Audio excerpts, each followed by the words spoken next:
Hi everyone, my name's Cathy. Welcome to Skint Living UK. I just wanted to show you this video for critical review, for education, for knowledge, so that you can see who a highly qualified person can see as a neutral observer of what's going on with our benefits system. The government currently wants to do lots of cuts, but I just want you to listen to what he has to say. His name is Richard J. Murphy. I'm not affiliated to him in any way. He doesn't know me, I don't know him. So just let's have a little look. So I'm not terribly sympathetic with those who are saying, for example, that disability benefits are now unaffordable, as the House of Lords has recently done.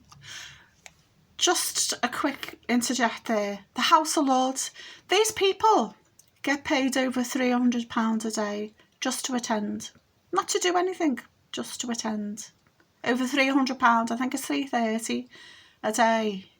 And they're telling people who are on benefits that they get too much money. Universal credit in the UK at the moment is £3.96 a month. So they get roughly the same amount of money for a day for sitting on the bum and falling asleep on the benches.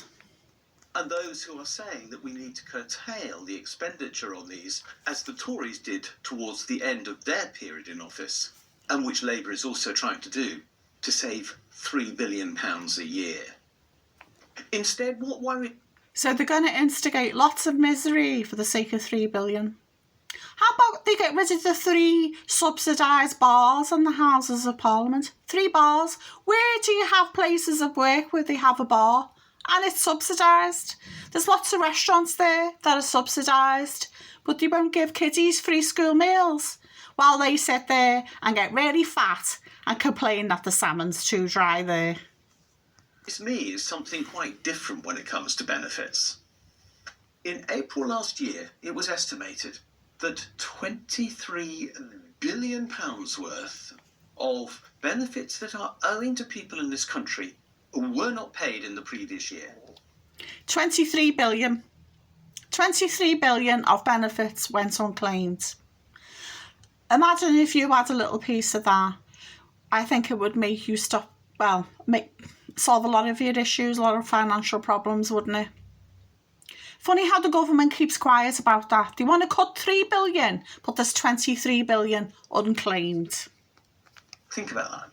£23 billion worth of money that would have assisted the most vulnerable members of our society was not paid because the government did not go out of its way to find who had not claimed. This is the Tories and Labour. See it as its job to go and find people who have not claimed benefits. They're not interested in telling people that. It's their job to persecute those who have over. It's like the WASPy women, isn't it? They didn't really inform them that their pension age was going up.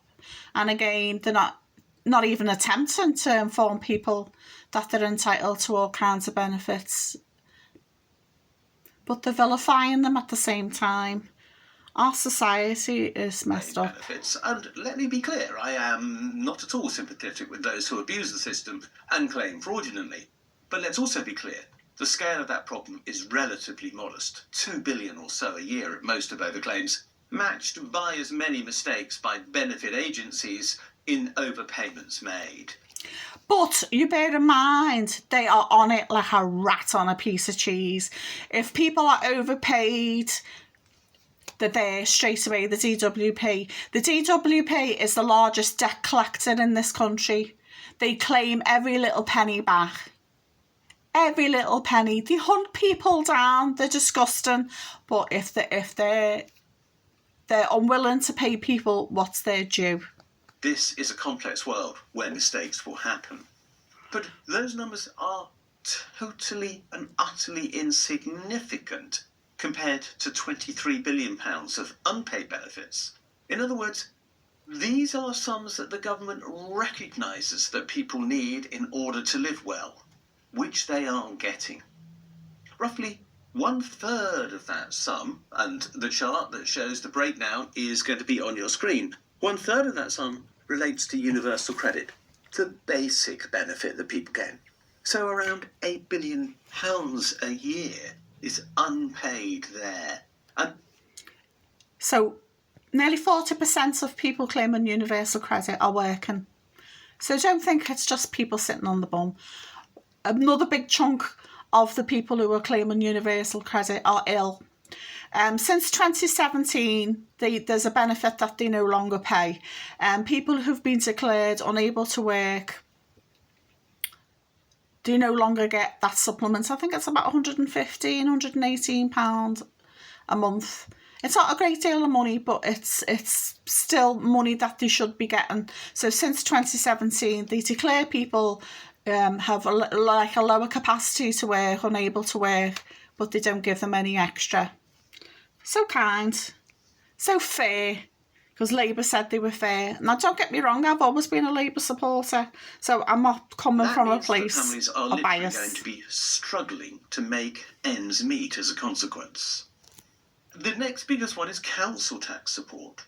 15% of that total of £23 billion, or in other words, over £3 billion, is support not provided to people who should be on discounts because they are on other benefits, but who are nonetheless paying a full... Yeah, look. Free school meals. 231 million unclaimed. Healthy Start, I think that's for pregnant women or babies with newborns, 132 million. Housing benefit for pensioners, 1.3 billion. Pension credit, so if your pension isn't enough, you can get it topped up, 2.2 billion. So if you're entitled to it, even if you're not entitled to it, go to your citizens of advice and ask them, are there any benefits that you should be claiming that you are currently not getting? Look at this here. Warm homes discount, 384 million. Think how many kiddies and how many pensions are sitting in the cold when they could be claiming that money. So if you claim pension credit, you will get the warm homes discount and the winter fuel allowance. So if you're a pensioner, it's not about pride, it's what you're entitled to. I know your generation, the boomer generation, it's all about pride. It's not, it's what you're entitled to. Carers allowance, people not being paid carers allowance, 2.3 billion. So there's billions and billions and millions and millions of money going unclaimed. Get your bum to the citizens' advice or any sort of local place where you can get some information, maybe your local library, and see if you're entitled to any of this. It's your right, it's your entitlement. You're not being a scrounger. There's billions there left on the table, which the government has decided, both Tory and Labour, not to tell anyone about. It's disgusting. Let me know what you think in the comments below. And have a look at this Richard J. Murphy fella, because he has a go at both Labour and the Tories. He seems to be quite neutral. Thanks so much for watching, and I hope to see you soon.